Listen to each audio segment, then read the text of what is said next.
Kemudian, Umar bin Abdul Aziz tidak merasa cukup menugaskan Imam Az-Zuhri dan Ibnu Hazm saja.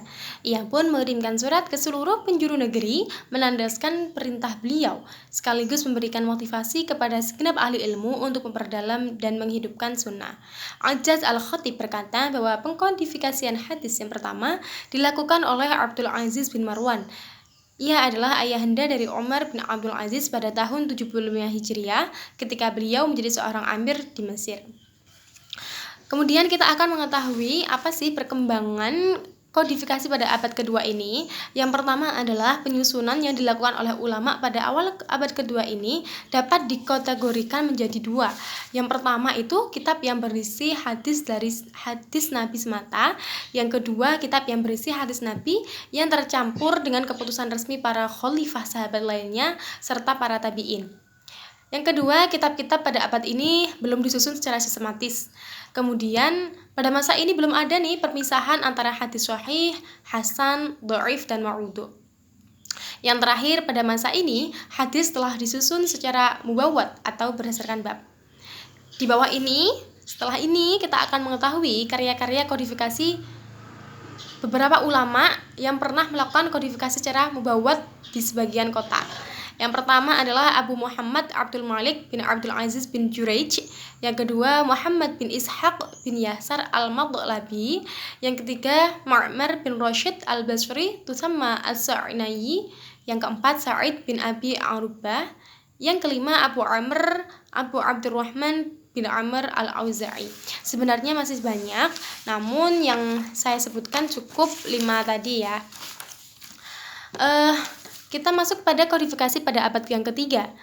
Perkembangan ilmu keislaman pada abad ini mengalami perkembangan yang sangat pesat, khususnya dalam bidang ilmu-ilmu hadis. Pada masa itu, para ulama rela berpergian jauh untuk mencari hadis, menyusun kitab tentang ilmu rijal, dan membukukan hadis. Sehingga pada masa ini muncullah karya-karya tentang ilmu-ilmu hadis, semisal ilmu jarh wa ta'dil, ilmu tarikh, ruwat, dan lainnya.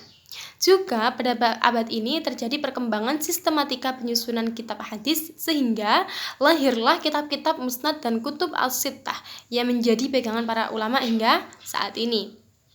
Kemudian perkembangan kodifikasi pada abad ketiga ini adalah yang pertama, pada masa ini kitab yang berisi hadis Rasulullah telah dipisahkan nih dari qaul sahabat dan fatwa tabi'in.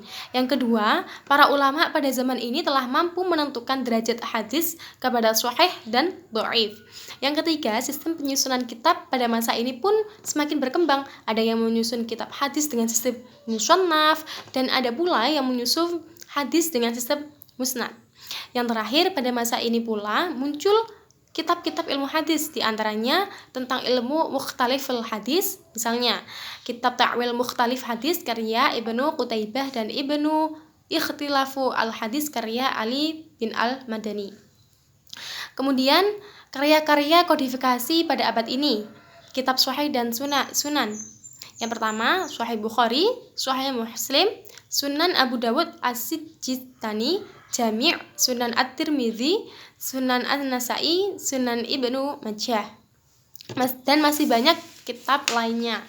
Kemudian kita masuk pada kodifikasi abad keempat.